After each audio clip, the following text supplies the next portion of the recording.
Now, enthusiasts and journalists alike lamented the day BMW stopped making really good sport wagons, or at least importing them to the United States. But after spending some time with the BMW X3, I'm convinced that maybe they've pulled a fast one on us, because this SUV has a lot more in common with a wagon than you might think. I'm Antoine Goodwin. Let's take a look at this 2013 BMW X3 xDrive28i.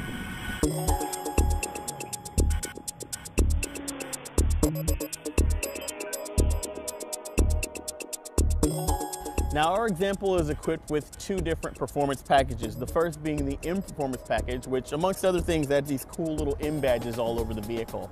But mostly it gives us 19-inch wheels, an adaptive suspension, and BMW's version of a torque vectoring system. You also get really nice sport seats on the inside that are going to grip you in the corners. The second part is the dynamic handling package, which adds adaptive sport steering. So when you go between your different drive modes, the steering feel actually changes also.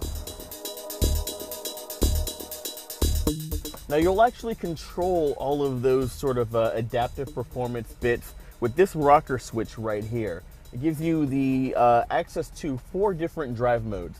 The first and default drive mode is Comfort. That's the one that you'll get when you get in the car and crank it up.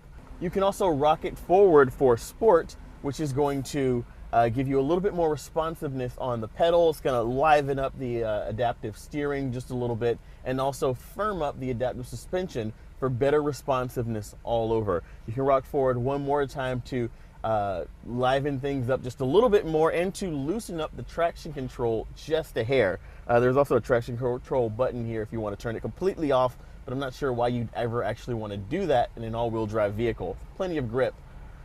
Then you can also rock back to the Eco Pro mode. This, in my opinion, is probably one of the most interesting modes in this vehicle, because it's not really a performance car. It's kind of a get from point A to point B vehicle. So Eco Pro will let you do that in the most fuel efficient way possible. In addition to resetting the steering and suspension to their most comfortable settings, it also does that Eco mode trick that we've seen in a lot of vehicles, where it sort of dulls your pedal inputs and kind of tempers your lead foot. So it takes a little bit more pedal to get the vehicle going, but the upside of that is that you use less fuel. In the Eco Pro menu, you also get a couple of options that will allow you to further increase the fuel economy. The first thing is you can turn on what's called Eco Pro climate controls, which sets the air conditioning and heating system to their most efficient settings so that you save more fuel. You can also set a speed limit warning so that when you exceed a certain speed, you get a warning. We all know that the faster you drive, the more fuel you use, so you can set like a gentle reminder for yourself to keep it under a certain limit.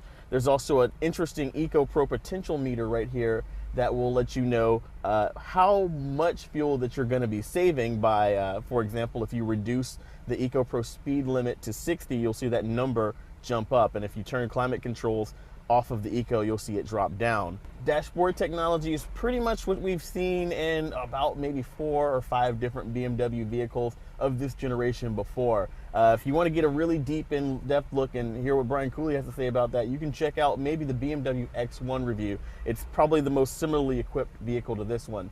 In short, the standard packaging is going to include a full array of digital audio sources, including HD radio and Bluetooth.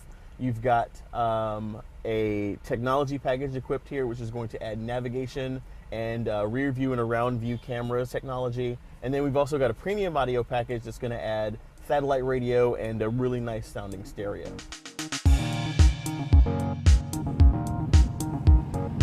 Now, when you lift the hood, you'll notice first that there's actually a lot of empty space here in the engine bay. If I don't want to get my hand caught in any moving parts there, but that's because the X3 makes space for BMW's V6 engine, but this 328 example is actually powered by a twin-turbo 2-liter 4-cylinder engine. So it's a much shorter engine pushed back towards the rear of the vehicle. Now, when I say twin turbo, what I actually mean is twin scroll. There's one turbocharger there with 2 scrolls. It spins up a little bit faster than a one large turbo would, so you get less lag. At the end of the day, what you're left with is 240 horsepower and 260 pound-feet of torque, which is a pretty good amount of power for a vehicle of this size. That's going to go through all 4 wheels via the xDrive all-wheel drive system and an 8-speed automatic transmission. Fuel economy is about 24 miles per gallon combined, which breaks down to 21 in the city and 28 on the highway.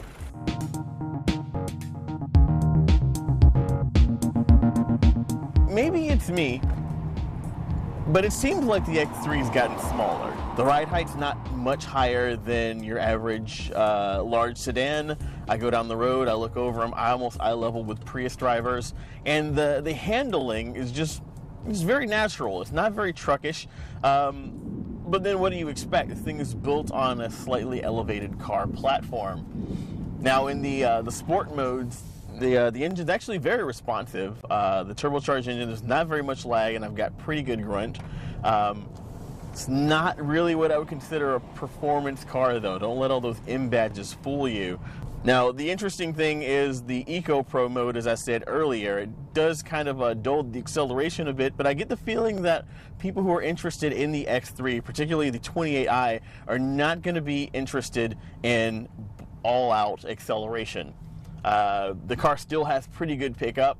The acceleration is acceptable. It handles about like you would expect a large sedan. I've been driving smoothly and efficiently, and as a result, I've squeezed, at this point, 4.4 more miles out of a tank than I would have without the Eco Pro climate controls and speed warnings and the benefits of that softer accelerator pedal.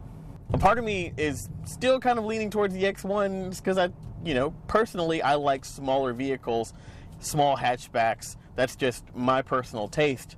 And my heart, of course, will always belong to the BMW 3 Series Touring, which we can't get here in the United States anymore. Now, one of the most common comments that I read on our BMW X1 review was, why would you buy a small car when for a couple thousand more you can get this big BMW X3? Now, not exactly an apples to apples comparison, because the 38.5 that'll get you out of the door on this X3 is actually the starting point. It doesn't include about $895 in destination fees, $3,000 for the M Sport package, $1,300 for the adaptive steering, and we haven't even started on the tech.